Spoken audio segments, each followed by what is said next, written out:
Good evening, nurse. Good evening, Doctor. I don't think we've been introduced yet. My name is Pippa Hawkins. And I'm Dr. Jonathan Reed. Dr. Swansea has recently offered me a position in this hospital. Well, it's a euphemism that your help will be appreciated, Doctor. How would you describe the situation at the Pembroke Hospital? It's serious. The flu is wreaking havoc amongst the staff and patients. We are running out of everything. Nurse Hawkins, the Spanish flu won't last forever. Even the Black Plague didn't kill everyone. I wish I could believe you. But what if this epidemic was worse? What if in the end, nobody was spared? You must get a hold of yourself, nurse. Sorry, I'm exhausted. No one has any idea when this epidemic will be over. How long have you been a nurse? Well, long enough to see that the epidemic is winning. And no matter how qualified you are, don't tell me you'll change that. You're right. When dealing with such a terrible disease, one must remain humble. But that doesn't mean we shouldn't try our best. Sorry, Doctor. I don't want to sound bitter, but I'm just too tired to give a pep talk like Nurse Brannigan. How is the Pembroke staff coping with the epidemic? Well, not well. Milton, the ambulance driver, is even more grumpy than usual, especially concerning doctors. Why does Milton dislike doctors? I don't know. Just ask him. But be warned, Milton is not the chatty type. Why is Milton grumpy on a daily basis? Is it just an act? Milton's not the kind of man who's bothered about a bad reputation, whether he deserved it or not.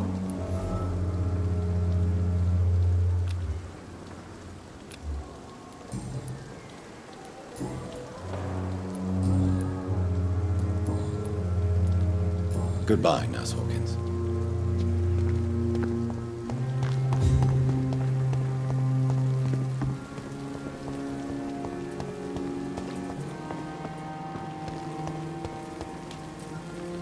Good evening, Milton. Good evening, Doctor. Still trying to save lives?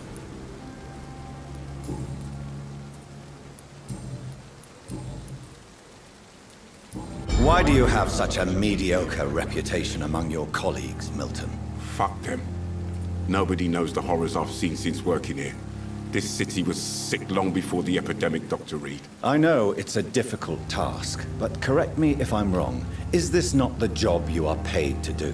I've seen babies left to die while their brothers were properly fed. Underage girls and boys sold to all manner of perverts. I'm sorry, I don't know what to say. Yeah, exactly. We lack words. So excuse me if I don't look on the bright side of life.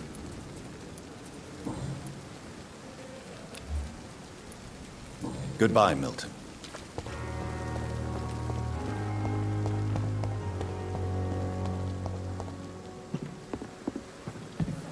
Dr. Swansea is right. This place seems perfect to conduct my research. Good evening, sir. I'm Dr. Reed. I believe we're going to be colleagues. Reed? Yes, I've been informed about your arrival. I'm Waverly Ackroyd. Welcome aboard, I suppose. Does my arrival inconvenience you in some way, Dr. Ackroyd? Let us just say that I don't particularly share Dr. Swansea's enthusiasm for hiring you. What we need here are reliable professionals, not overrated dabblers.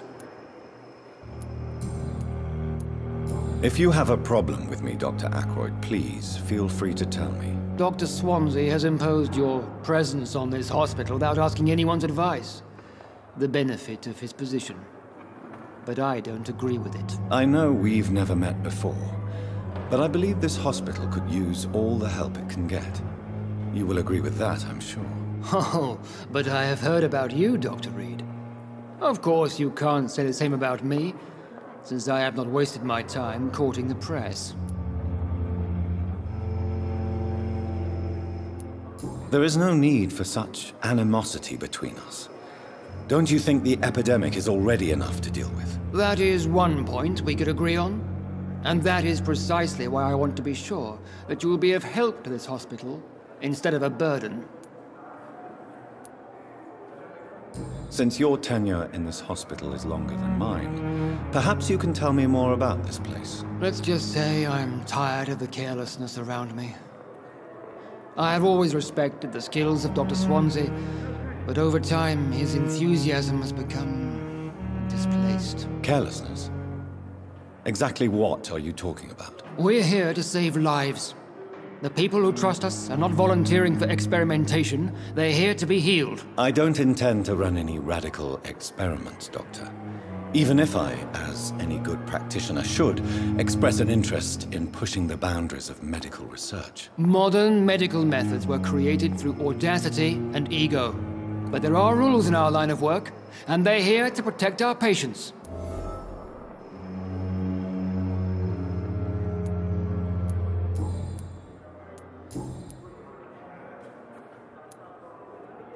I don't know what you've heard about me, but I have already proved my value as a practitioner. I don't question your skills, Dr. Reed, but your motive. Is it money, fame, or are you truly dedicated? And what exactly is that supposed to mean? I served in the war just like you. But unlike you, I did not use the wounded to play the modern sorcerer. Be careful what you insinuate, Dr. Ackroyd. I only want you to admit you used those men to improve your theories.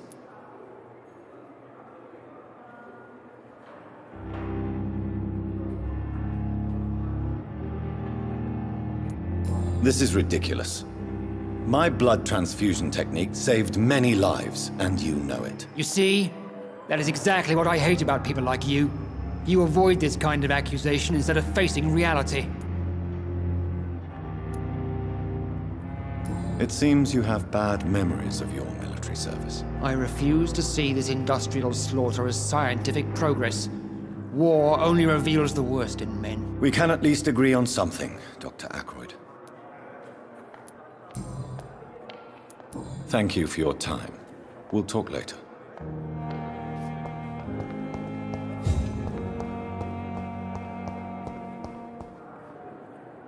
Good evening, sir. Can I help you? Unless you're here to fix my face. No. I don't think you can help me. I'm Dr. Reed. I've recently taken the position of head surgeon here. War injuries, am I right? You guessed right, Doctor. German shell took my pretty little mug right off. But they still call me Thomas Elwood. How is your stay with us, Mr. Elwood? Oh, it's bliss. I just escaped death in the trenches to be surrounded again by the moans of the dying. Can I ask you precisely why you're a patient here? It's the pain, sir. The drugs don't work. It just hurts under the scars, if you get my drift. Who is treating you? Is someone in particular looking after your case? Nobody since the old and tired doctor spoke to me. Started to think I was forgotten about. Wouldn't blame you. You don't seem worried by that. My face hurts so much more when I smile or cry. I've learned it's easier not to speak. But be assured I'm smiling inside. Can I do anything for your pain? Nurses gave me a bunch of pills. No effect. Told you. It's like the flames are under my skin, burning away.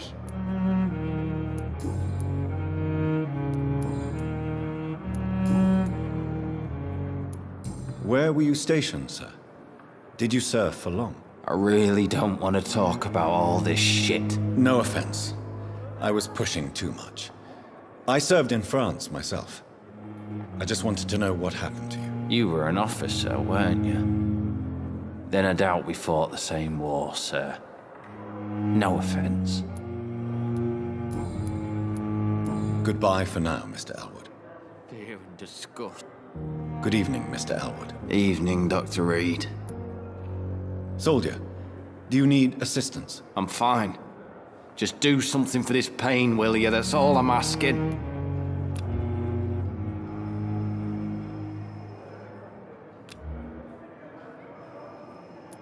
Goodbye for now, Mr. Elwood. Fear and disgust on every street corner. The daily routine. Good evening, Mr. Hampton. How do you feel? Dr. Reed, is it? Oh, sir, I must apologize for my behavior. What do you mean? I was not myself in the factory. Fear and exhaustion made me say awful things to you, I'm afraid. You remained perfectly nice and polite. A little delirious, perhaps. But who wouldn't be after enduring an abduction? Thank you, Doctor. That's a relief. Now all I need to do is rest and return to my flock. Do you know Tom Watts, the bartender from the Turtle? I met him before I found you in the canning factory. Tom? Yes, of course. Always the helping hand, good old Tom. Without men like him, corruption and despair would have wiped out the East End long ago. People are still in despair. How could it be otherwise? The authorities have left us all to rot in this contagious nightmare. No drugs, no advice, nothing. It's a damn shame. Who should I avoid in this part of town, then?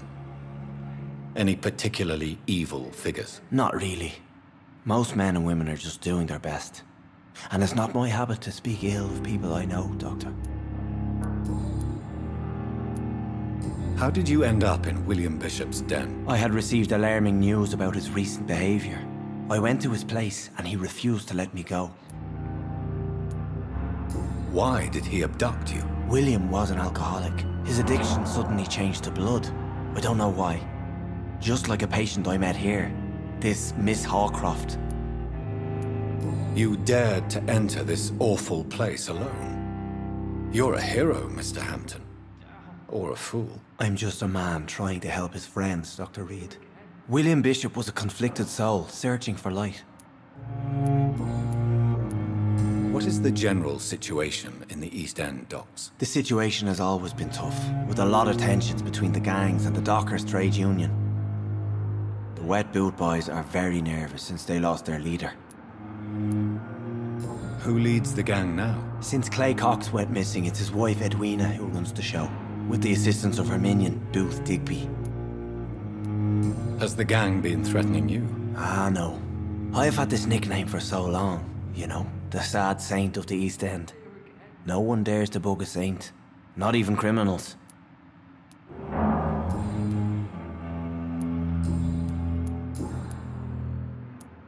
How do you feel, Mr. Hampton? Medically speaking, I mean. I feel exhausted. Beyond exhaustion, actually. William drank so much of my blood in his madness. I feel empty. You're in good hands here. Dr. Swansea is well versed in blood transfusion, and I'm sure he'll take the best care of you. Thank you, sir. I believe all I need is rest. And then I can go back to the people who need me. What do you do for a living, Mr. Hampton? I can't help but notice the cross around your neck. I manage a night asylum for the poor and homeless of the docks. And I try to guide the lost and hesitant on the right path to our Lord.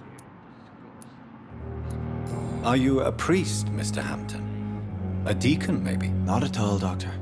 I'm just a man of faith willing to preach the good word. Why didn't you use your cross against William Bishop? To repel him somehow? That's a very strange question, Doctor. A cross is no magical token, if that's what you were trying to say. Not mine, anyway. Have you made friends since you arrived? Not really, but I recognize Miss Harriet Jones. I knew her when she lived by the docks. That poor woman had such a miserable life. You never came to see her here at Pembroke? Receiving visits when sick can be an important part of the healing process, you know. We're not just bodies. You're preaching to the converted now, Doctor. To be truly honest, I thought she was dead. She left the docks many months ago. Goodbye, Mr. Hampton. We'll talk again later. Hello again, Dr. Reed. I feel better already. Can I go soon? Goodbye, Mr. Hampton. We'll talk again later.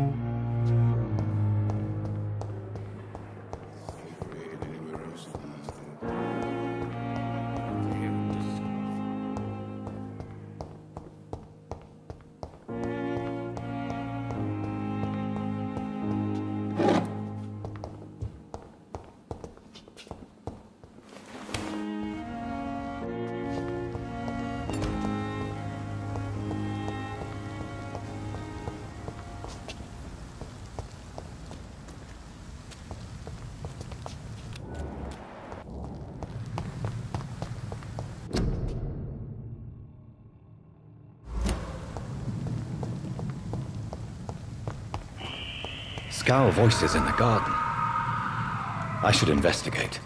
If they were to find somebody.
So, Mr. Hooks and Nurse Hawkins are an item. Those two have hidden their affections well.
I wish I could be sick again. Feel my blood boil with the fever.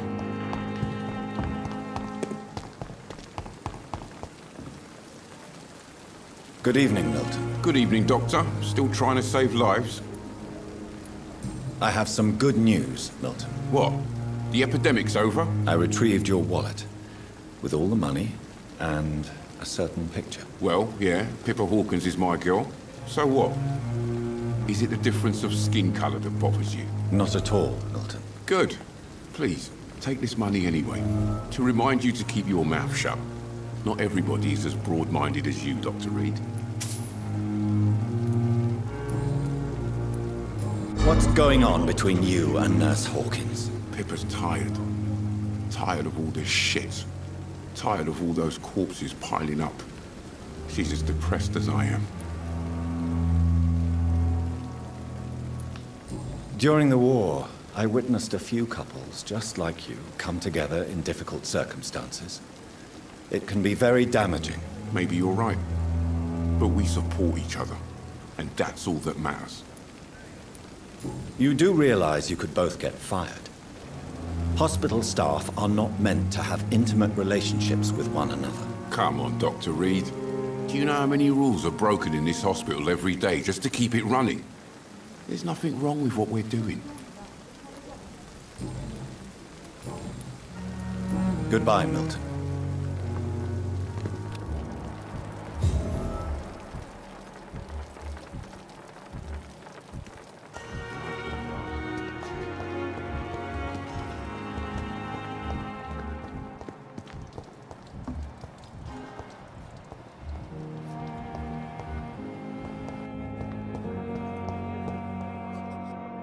Good evening, Nurse Hawkins. Good evening, Dr. Reed.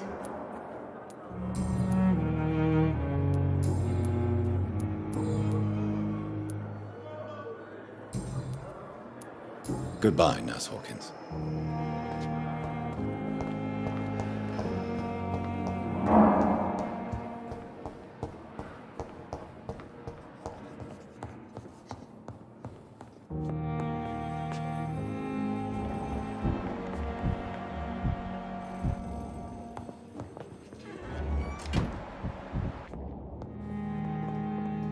You always knew the words to calm. Good evening, sir. I'm Dr. Reed.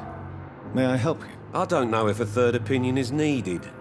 Your colleagues are already arguing about my condition. I see. Would you mind telling me more about your situation? I'm Harvey Fiddick. All I want is to get me bloody arm fixed properly. Are you satisfied with your treatment here? Well, it's clear that I've chosen a bad time to be injured. Forgive my bluntness, but you seem overwhelmed by cases of the flu. I won't lie to you about it. I'm afraid we are.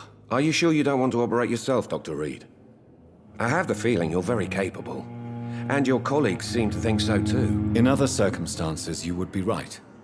But for now, I don't think I can take on the responsibility. My apologies. Tell me about yourself, Mr. Fiddick. I'm just a regular guy waiting to get his arm fixed, so I can return to work and to my family. I was more curious about what you were doing before being hospitalized. I'm a carpenter, and a good one too. But that means I need both arms to feed my family, Dr. Reed.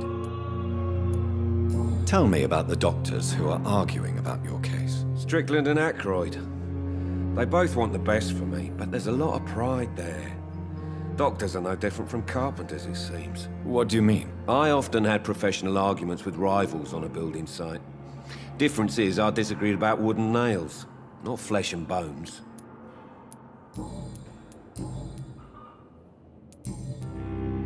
Goodbye for now, Mr. Fiddick. I'll see you later. You always knew the word.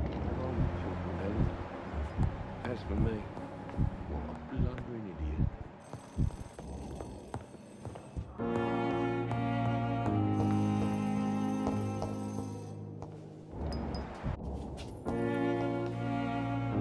Good evening, Doctor. I believe we're going to be working together. Dr. Reed. Dr. Swansea informed us of your arrival, but I could not dare to believe we'd have such good fortune. Such an honor, sir. Thank you. And you are? I am Thoreau Strickland, Dr. Thoreau Strickland. I'm a great admirer of your work, Dr. Reed. Please, could you tell me something about yourself? I'm a great admirer of your work concerning blood transfusion, Dr. Reed. I run my own experiments. I'm convinced it's the future. What made you choose to be a doctor? I'm not ashamed to admit you and your work have inspired me. I am honored to have the opportunity to work by your side. I'll give you some advice, but understand that nothing beats practical experience, which can be exhausting and solitary work. Of course, sir. And don't worry, I will never allow myself to be a burden, neither to you nor this hospital. I based my technique on my mentor's research. He helped me perfect my method. What is yours? I'd rather not talk about it. For now, it's just theories and first approach. My process is purely experimental and unsuccessful. As long as you're cautious and methodical, you may remain empty-handed, but you won't fail. You're not the first one to warn me, but I am convinced knowledge is the main weapon against the ravages of this epidemic. Please, could you tell me something about yourself? I'm a great admirer of your work concerning blood transfusion, Dr. Reed. I run my own experiments. I'm convinced it's the future. What can you tell me about the Pembroke? Well, it has always been an honor to work with Dr. Swansea. But with your arrival, I can't think of a better opportunity to learn about blood transfusion.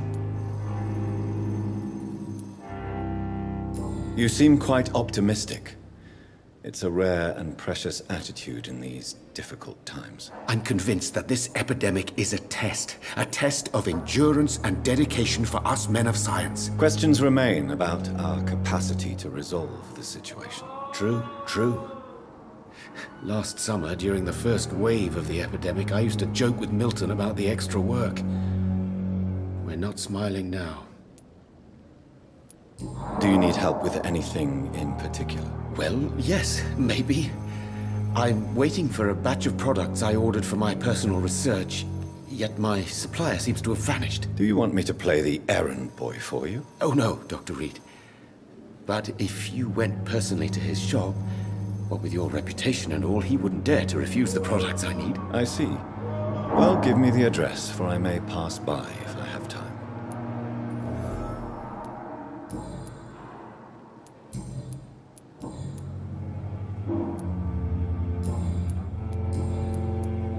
What do you think of Dr. Ackroyd's aversion to modern medical methods? It's a shame he's so narrow-minded.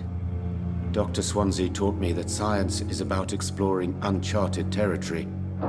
I'm convinced that's true. With the influenza and all that's going on, you should put your differences aside, don't you think? Why is it so difficult to work together? I believe that if Dr. Ackroyd had been the one to discover the transfusion process, he would be the first to recommend its use. So you believe it's just a question of jealousy and pride? Dr. Ackroyd is as proud as he is blinded by his obsolete concept of medical science.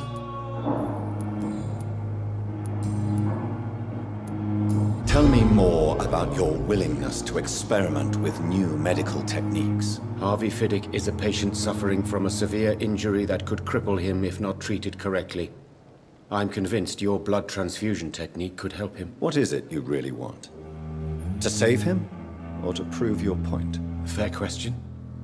I want nothing but to save my patient, Dr. Reed. Especially since I know Mr. Fiddick's story.